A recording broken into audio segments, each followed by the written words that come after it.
Bonjour et bienvenue sur CLTV dans la deuxième partie de l'émission des entreprises et des hommes consacrée à la fonction RH en compagnie de Jean-Marie Champigny. La première question que j'ai envie de vous poser, Jean-Marie Champigny, concerne les liens de la DRH et de la direction financière dans l'entreprise. Il n'est pas rare de lire ou d'entendre dire que dans les années 80, le DRH occupait la place de numéro 2 dans l'entreprise. Mais qu'avec le durcissement de l'économie et les difficultés économiques dans l'entreprise, c'est la direction financière et plus particulièrement le DAF qui a pris cette place. Quel est votre sentiment sur cette question-là ? Je ne sais pas si la fonction RH a eu un jour le rôle de numéro 2 au sein de l'entreprise. Ce que je peux dire, c'est qu'à mon sens, les entreprises performantes sont les entreprises dans lesquelles la fonction RH joue en parfait partenariat avec la direction finance. Ne serait-ce que pour mettre en place des éléments de motivation pertinents au sein de l'entreprise, type intéressement par exemple. Comment ne pas travailler avec les finances pour analyser les résultats, mesurer les leviers sur lesquels le personnel peut agir, et donc en faire un outil pédagogique dans l'intérêt économique à la fois de l'entreprise et des salariés. Deuxième élément pour moi important, c'est par rapport au côté attendu du caractère stratégique de la fonction RH. Comment jouer un rôle stratégique au sein de l'entreprise si on ne s'intéresse pas à la situation économique d'entreprise, à la situation du marché. Sinon, comment cette fonction peut-elle jouer un rôle d'intermédiaire entre la direction générale et les salariés si elle n'a pas elle-même compris pour pouvoir restituer les enjeux et les changements que l'on souhaite amener dans l'entreprise. Vous faites référence à l'intéressement dans ces liens qu'unissent la politique financière à la politique des ressources humaines dans l'entreprise, à ces mesures qui permettent aux collaborateurs de bénéficier d'une partie des résultats de l'entreprise. Que pensez-vous de l'actionnariat salarié ? Alors, j'ai une pensée qui a évolué dans le temps sur le thème de l'actionnariat salarié. Tout d'abord extrêmement positif, puisque extrêmement motivant pour les salariés, au sens de pédagogie, d'intérêt et donc de motivation. Ce que le marché financier nous a montré ces dernières années, c'était que d'une situation ou d'une proposition qui peut paraître extrêmement positive à un prix d'action proposé à un moment donné à ses salariés peut changer très vite s'il y a un effondrement de cette action, et de l'outil de motivation que vous avez mis en place, vous en faites un outil de démotivation et de non-satisfaction. Donc à manier, mais avec beaucoup de prudence en fonction de l'évolution des résultats d'entreprise. Je vous propose maintenant de passer à un autre sujet, celui du contexte juridique dans lequel évoluent les ressources humaines. Comment voyez-vous l'évolution de ce contexte ? On ne peut bien sûr que tout d'abord se féliciter par rapport à l'évolution des textes de loi, des décrets d'application, de la jurisprudence qui vont dans le sens de la défense des salariés. J'ai quand même deux niveaux de préoccupation. Le premier, c'est que quand je regarde mes autres collègues européens, en France, on est quand même particulièrement pris par l'aspect de la gestion des relations sociales qui, du fait du cadre légal, phagocyte une partie du temps que le DRH doit y consacrer et donc peu moins consacré à d'autres aspects beaucoup plus stratégiques. Je suis également un peu préoccupé aussi par rapport à l'aspect de judiciarisation des dossiers qui font que il ne suffit plus maintenant d'apporter le caractère factuel et objectif d'un dossier, par exemple, que vous présentez au prud'homme. Et est-ce que vous diriez que ce contexte juridique pénalise les sociétés françaises par rapport à leurs voisines européennes ? Ça la pénalise à mon sens à deux titres. Ça la pénalise parce que c'est du temps que vous devez consacrer à cet aspect prise en compte du cadre réglementaire et de la judiciarisation des dossiers que vous avez à gérer.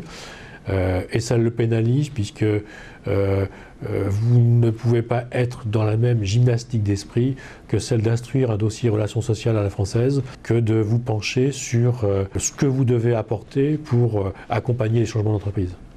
Je vous propose maintenant de passer à la RSE, la responsabilité sociale des entreprises. Cette notion a beau être apparue dès les années 60, en réalité, elle ne fait partie du vocabulaire de l'entreprise que depuis quelques années. Quel regard portez-vous sur la RSE et en particulier sur son volet social dans l'entreprise ?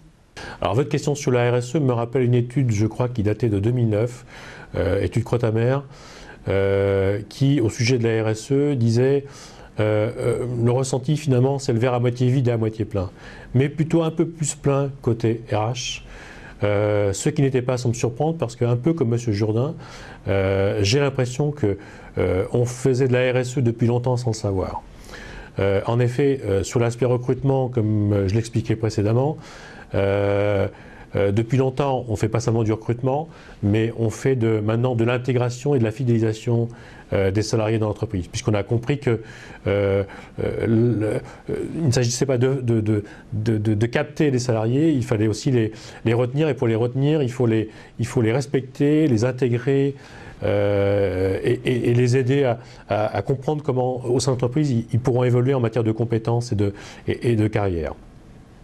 Sur l'aspect conditions de travail, je crois qu'on oublie que depuis des dizaines d'années, on s'est déjà intéressé à un sujet qui dans la pyramide de Maslow est quand même un des éléments les plus importants, qui est celui de la sécurité.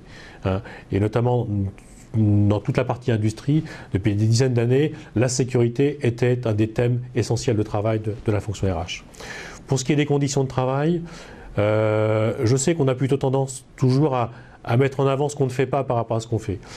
Il me semble quand même qu'on a fait énormément de progrès en matière de sensibilisation des managers au sujet de l'aspect de proximité, d'écoute de ses collaborateurs, au-delà de toute obligation légale sur ce sujet.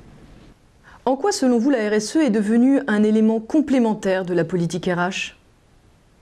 C'est lié au fait que pour moi la RSE, c'est d'abord travailler en amont, et là la fonction RH a un rôle extrêmement important, d'aider les collaborateurs à comprendre l'environnement dans lequel ils sont pour pouvoir accepter le changement de cet environnement.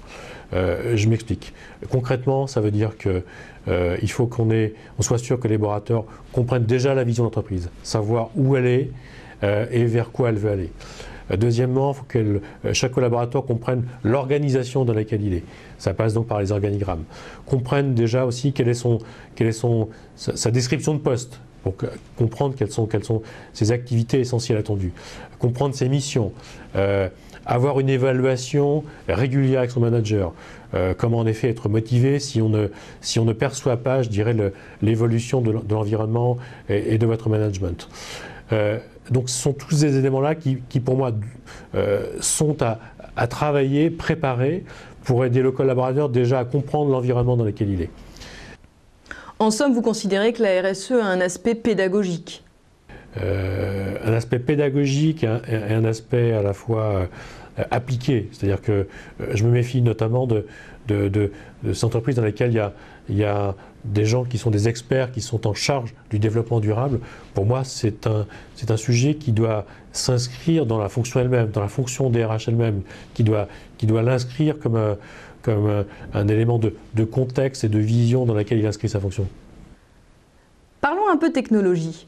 L'évolution des technologies de l'information est sans précédent depuis ces dernières années. Comment voyez-vous l'impact de ces nouvelles technologies sur la politique des ressources humaines ? Il a un impact et la DRH ne peut pas s'inscrire dans cette dimension-là. Je crois que j'ai à peu près en tête que plus de 80% des jeunes diplômés cherchent maintenant un emploi par Internet, que 80% des 16 à 24 ans font maintenant partie de réseaux sociaux, que les plus de 25 ans à plus de 40% maintenant sont sur ces réseaux sociaux. Donc ça amène forcément, je dirais, la DRH à savoir s'inscrire dans ces réseaux, dans cette dimension pour pouvoir être présente à l'extérieur et comme à l'intérieur de l'entreprise. Diriez-vous que cela a modifié la manière d'exercer la fonction de DRH, la politique des ressources humaines dans l'entreprise ? Alors plus qu'une politique différente, il s'agit surtout de pratiques différentes que la fonction RH a dû savoir acquérir.